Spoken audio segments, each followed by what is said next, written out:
Welcome to The Explainer. Have you ever found yourself nervously sweating while delivering a completely unprompted, exhaustive monologue just because someone asked you a super simple question? If so, well, you are definitely in the right place. Okay, let's dive into this because we're going to unpack a psychological phenomenon that almost all of us experience, yet very few of us actually understand. Think about the sheer, unadulterated panic that washes over you when a colleague simply asks, "Hey, did you finish that report?" Instead of just saying yes, your brain treats this as like threat level red, demanding a full-scale thesis defense. Today, we're looking at the architecture of over-explanation. We're going to break down the hidden structures of why we talk too much, why we justify so hard, and why we constantly feel like our basic reality is on trial. So picture the scenario. You're asked a simple question. Just a basic, mundane, everyday question. But instantly, and I mean literally instantly, your heart rate spikes, your mind races, and boom, you find yourself launching into this breathless, 5-minute backstory. You're laying out the timeline, you're explaining the context, you're detailing your exact thought process, you're bringing up stuff that happened 3 weeks ago just to make sure the listener has the absolutely complete picture of your motivations. You're rushing through the words, stacking clauses on top of clauses, terrified that if you leave out even one single minuscule detail, the entire house of cards is just going to collapse. It's exhausting, it's frantic, and it feels entirely involuntary. The question was simple, but your brain screamed that a simple answer was incredibly dangerous. You know exactly what that frantic energy feels like, don't you? It's an overwhelming, terrifying urge. You're trapped in this conversational loop because you are gripped by the intense fear that if you don't provide every single detail, you'll be deeply misunderstood. Or worse, you'll be judged. You look at the person across from you, and you don't just see a conversational partner, you see a jury. Every detail you provide is a preemptive strike against their potential doubt. You are desperately trying to paint a picture so perfectly clear, so completely watertight, that it becomes impossible for them to form a negative opinion of you. You're carrying the absolute burden of making sure your reality is translated perfectly into their brain, and the sheer terror of that failing, that's exactly what keeps your mouth moving long after the question was actually answered. All right, let's take a collective breath here. Let's step back from that frantic, anxious energy of the present moment. Let's move on and see how this behavior actually builds over time.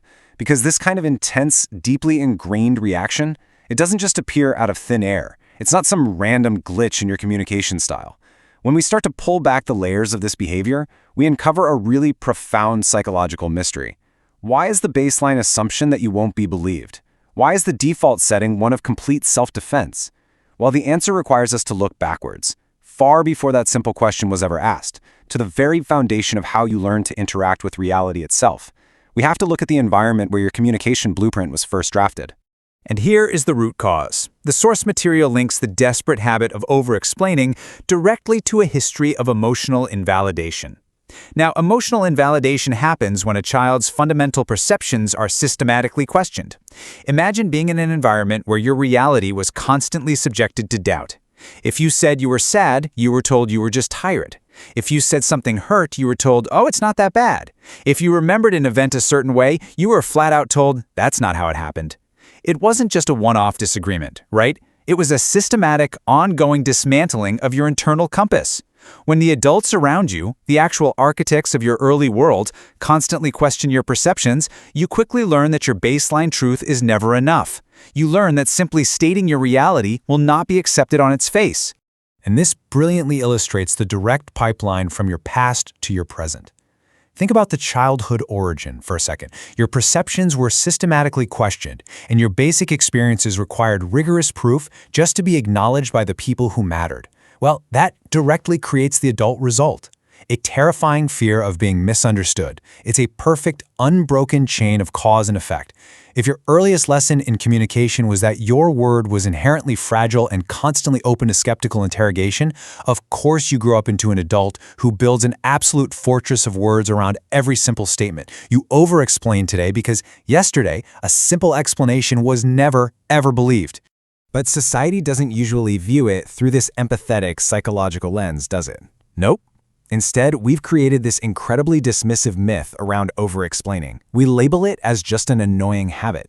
Think about how it's portrayed in pop culture, or even how your friends might react. People roll their eyes. They make that deeply frustrating wrap-it-up motion with their hands. They tell you to just get to the point. And the real tragedy here is, you probably judge yourself the exact same way. You walk away from a conversation kicking yourself, thinking, why do I always do that? Why am I so annoying?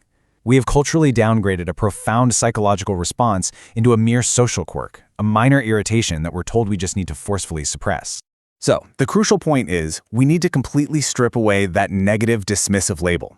The source material offers a brilliant reframing that completely judo flips our understanding of this behavior. It is not an annoying habit. It is, and I quote directly here, a sophisticated PR campaign for the self. Let that sink in for a second. A public relations campaign is a highly strategic, incredibly deliberate effort to manage a narrative, to protect an image, and to anticipate and neutralize bad press before it ever hits the papers. When you're over-explaining, you're essentially acting as your own hypervigilant publicist. You aren't just rambling, you are executing a deeply ingrained psychological survival mechanism designed to protect the most vulnerable parts of your identity from a world that you were taught would doubt you. Now, what's really interesting is when we break down the specific strategic goals of this internal PR campaign. Every PR firm has objectives, right? And yours are entirely focused on safety. First up, you're trying to prevent conflict before it even starts. If you explain every possible angle, well, nobody can find a loophole to attack you with. It's preemptive conflict resolution. Second, you want to ensure absolute clarity. By over-communicating, you're desperately trying to close the gap between your intent and their interpretation. And finally, you're managing the fear of external judgment. You're trying to control exactly how the other person perceives you because leaving it up to their imagination feels far too dangerous. Every word you over-explain is basically a brick laid to wall off the possibility of being attacked or dismissed. Which brings us to the ultimate question that this entire explainer hinges on. We know the architecture now, we know it's a defense mechanism born from childhood invalidation, meticulously designed to prevent conflict and manage judgment. But here is the lingering thought I want to leave you with. If your over-explaining is an elaborate, sophisticated PR campaign, who is the audience you are actually trying to convince? Is it really the coworker who just asked about a report? Or, in that moment of frantic explanation, are you actually still speaking to the ghosts of your past? The people who systematically questioned your reality in the first place? Think about who is actually sitting on that jury in your mind the next time you find yourself giving a 5-minute backstory to a simple question.